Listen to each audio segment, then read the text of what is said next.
Hello students, how are you all? I hope you all are good. So today we will read a new chapter number. Today we will read chapter number 4, The Great Journey. Okay, so open page number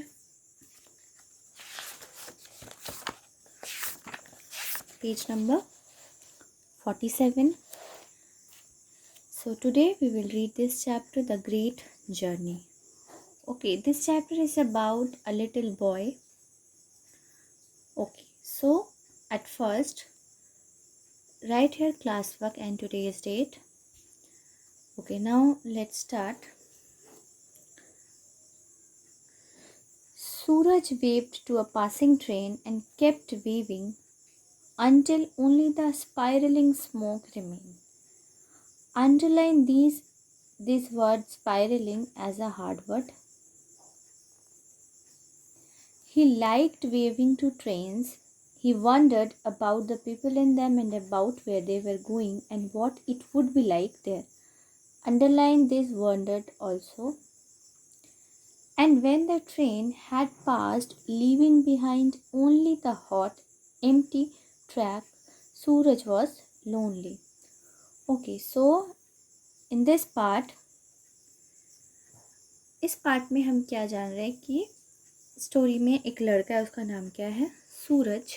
सूरज जो है वो अपने आसपास से जाती हुई trains को क्या करता है, वो देखता है और देखकर हाथ हिलाता है, वेव करता है, हाथ हिलाता है और तब तक वेव करता रहता है, यानी कि हाथ दिखाता रहता है जब तक वो ट्रेन वहाँ से चली ना जाए और ट्रेन के जो इंजन से जो स्मोक निकलता है, जो धुआं निकलता है, वो जब तक वो सिर्फ धुआं ही आसमान में बचा रह जाता है, ट्रेन निकल जाती है, यानी कि बहुत देर तक ट्रेन को देख के क्या करता रहता है, वेव करता रहता है। He liked waving to trains, उसे ट्रेन्स को वेव करना, यानी कि ट्रेन में जो बैठे हैं उनको वेव करना, हाथ दिखाना बहुत पसंद है। वो हमेशा सोचता है, जब भी ट्रेन देखता है तो ट्रेन के अंदर जो लोग बैठे हैं उनके बारे में सोचता है, वो कहाँ जा रहे होंगे, उनको ट्रेन के अंदर कैसा लग रहा है, इस बारे में सूरज जो है वो सोचता है। और जब ट्रेन पूरी तरीके से चली जाती है जगह से, तब वहाँ पे क्या बचता है, वहाँ पे सिर्फ खाली और एक हॉट एम्प्टी जो ट्रैक है वही बचता है और वहाँ पे सूरज क्या होता है, वापस अकेला हो जाता है। He was a little lonely now, his hands in his pocket. He wandered, underline this, along the railway track, kicking at loose pebbles and sending them down the bank. Soon there were other tracks, a railway siding, a stationary goods train. अभी वो क्या हो गया है, train जाने के बाद वो फिर से क्या हो गया, अकेला हो गया, और अकेले होने के बाद वो अपने हैंड्स को अपने पॉकेट्स में रखकर रेलवे ट्रैक के साथ क्या कर रहा है, चल रहा है, और आसपास जो भी कंकड़ है उनको क्या कर रहा है, किक करते हुए चल रहा है। आसपास और भी दूसरी ट्रैक्स हैं, रेलवे साइडिंग है, और साथ ही साथ एक स्टेशनरी गुड्स ट्रेन है। गुड्स ट्रेन यानी कि मालगाड़ी भी क्या है, खड़ी है वहाँ पे। Suraj walk the, okay, underline these stationary word also. Suraj walked the length of the goods train. The carriage doors were closed and as there were no windows, he couldn't see inside. Underline this carriage. सूरज जो है वो, जो train खड़ी है, goods train जो खड़ी है, उसके साथ चल रहा है और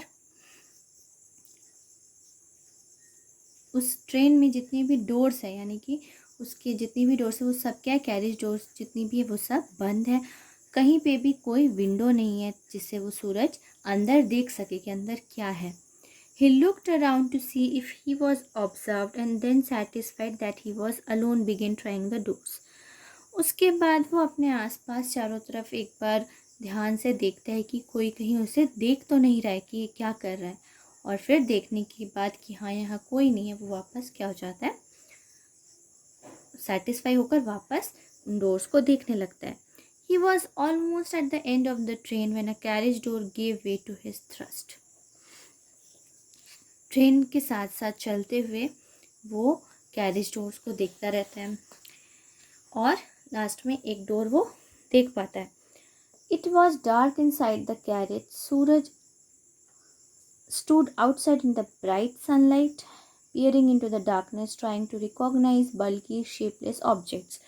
और फाइनली वो एक डोर देख पाता है जो कि क्या है, थोड़ी सी खुली रहती है, और वहाँ से वो देखता है कि अंदर कैसा है। अंदर बहुत अंधेरा है कैरेज के, और सूरज जो है वो बाहर ब्राइट सनलाइट में खड़ा है, और अंदर से बाहर से ही क्या कर रहा है, अंदर की तरफ झांक रहा है, पियरिंग इनटू द डार्कनेस, अंधेरे की तरफ, अंधेरे में अंदर झांक रहा है, देखने के लिए, पहचानने के लिए कि अंदर ये जो अंडरलाइन दिस वर्ड रिकॉग्नाइज, अंदर जो भी चीज़ें हैं, बल्कि बड़ी चीज़ें, शेपलेस जो भी ऑब्जेक्ट्स हैं, उनको देख रहा है कि वो क्या है, पहचानने के लिए देख रहा है।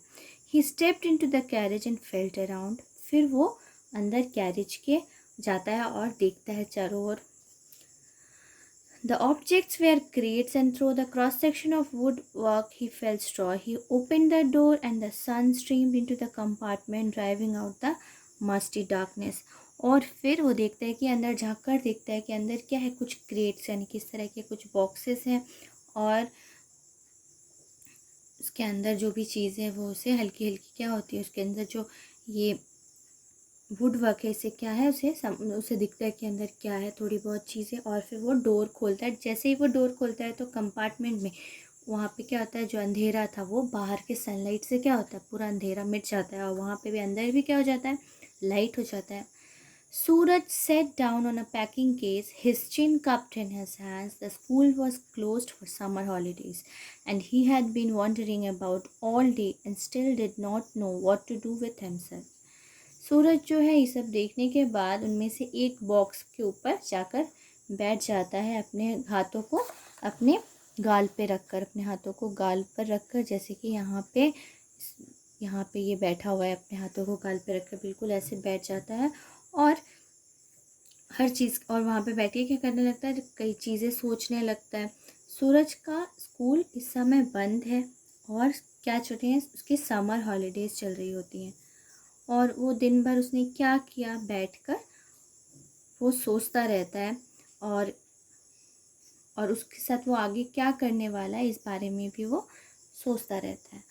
ओके, इन दिस पार्ट यहाँ पे आपने कुछ वर्ड्स अंडरलाइन किए as a hard word, so you have to write these words in your notebook as hard words. Okay, यहाँ पे मैंने जितने भी आपको अंडरलाइनिंग वर्ड्स बोले हैं, ये वर्ड्स आपको क्या करने हैं, अपने नोटबुक में एज ए हार्ड वर्ड आपको नोट डाउन करना है और पढ़ना है अच्छे से।